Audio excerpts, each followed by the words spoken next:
झालो तुमच्या लागलो चरणा. अहो स्वामी तुकया देवा यावरी न करावा अवेर. मस्तक हे पायावरी या वारकरी संतांच्या. लेकुराचे हित वाहे माऊलीचे चित्त. ऐशी कळवळ्याची जाती करी लाभाविन प्रीती. अनंत कला अनंत कृपा निधान. भक्त करूवरून आलय रुक्मिणी प्राण संजीवन. सर्व जगदाधार पंढरीश भगवान परमात्मा यांच्या सेवेसाठी निवडलेला अभंग. वैराग्य राग रसिक ज्ञानशप्रिय तुकोबराय यांचा 4 चरणाचा अभंग या सेवेसाठी निवडलेला. विठाला विठाला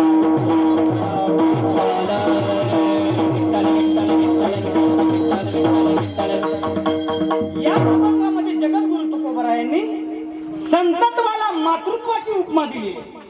जगद्गुरु तुकोबराय बोलतात लेकुराचे हित वाहे माऊलीचे चित्त. महाराज तुम्ही म्हणता या अभंगामध्ये माऊली शब्द आलेला. शब्द आई आलाय का? बोला, बसलेली बोला. आई शब्द आलाय का? आलाय का? आई शब्द महाराज या अभंगामध्ये आलेला नाही.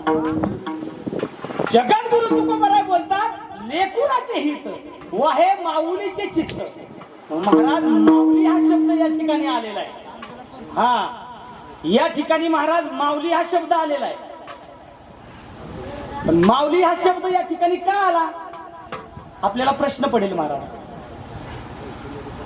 ज्यावेळेस जगद्गुरु तुकोबराय हा अभंग महाराज लिहित असतील त्यावेळेस जगद्गुरु तुकोबरायांच्या समोर बर का माझे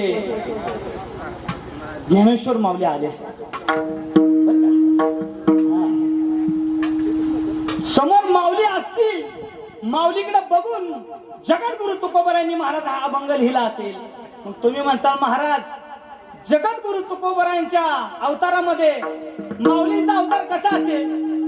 ऐका, जगद्गुरु तुकोबरायांच्या आधी माऊलींचा अवतार आहे आणि माऊलींचा अवतार झाल्यानंतर जगद्गुरु तुकोबरायांचा अवतार आहे.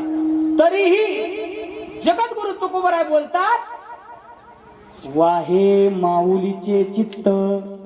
माऊली हा शब्द कसा आला? बरोबर आहे ना, प्रश्न पडला असेल आपल्याला. पण ऐका, मागच्या अवतारामध्ये ज्यावेळेस ज्ञानेश्वर महाराजांचा अवतार झाला, हा, पण ज्यावेळेस त्यांच्या समकालीन बर का त्यांच्या समकालीन माझ्या नामदेवरायांचा अवतार होता महाराज. हा,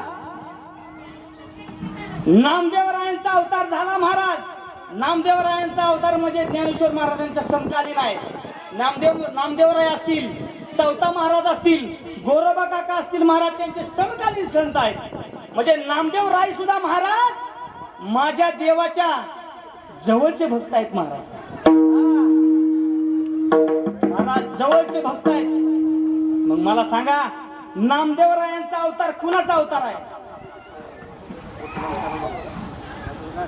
जगद्गुरु तुका अवतार नामयाचा संप्रदाय सकळाचा येतोनिया. संप्रदाय सकळांचा येतोनिया. जगद्गुरु तुका अवतार नामयाचा. नामदेवरायांचा अवतार आहे जगद्गुरु तुकोबरायांचा. महाराज या काळी कळालं असेल म्हणजे नामदेवरायांचं माऊलींचं महाराज भेट झाली होती. ते जगद्गुरु तुकोबरायचे जगद्गुरु तुकोबराय या अभंगात मांडतात. मला सांगा महाराज जगद्गुरु तुकोबरायांच्या समोर माऊली होते का? नव्हते महाराज. मग वर्णनामध्ये सुद्धा 2 प्रकार आहेत. बसलेली नीट ऐका, वर्णनामध्ये सुद्धा 2 प्रकार आहेत. समोर असताना वर्णन करणं आणि समोर नसताना वर्णन करणं, हे 2 प्रकार आहेत. मला सांगा महाराज आमचे गणेश महाराज समोर आहेत, त्यांचं मी वर्णन केलं, वा खूप सुंदर, आणि महाराज सुंदरच वाजवतात. हा, आमचे गणेश महाराज जगतात.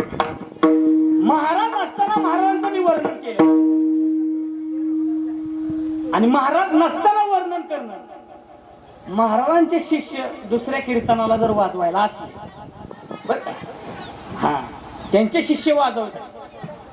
त्यांच्या शिष्याने वाजवल्यानंतर आपण वर्णन करणारच ना की तुमचे सुद्धा गुरुवर्य गणेश महाराज जगताप सुद्धा सुंदर वाजवतात. म्हणजे नसताना सुद्धा वर्णन माझे जगद्गुरु तुकोबराय समोर माऊली नसताना वर्णन करतात. वाहे माऊलीची चित्त. हा, मग मला सांगा, माझ्या नामदेवरायांनी महाराज, माझ्या नामदेवरायांनी सुद्धा माऊली शब्द वापरला. हा, सगळ्यात पहिल्यांदा बर का, सगळ्यात पहिल्यांदा माऊली हा शब्द माझ्या नामदेवरायांनी वापरलेला आहे. विठाला विठाला विठाला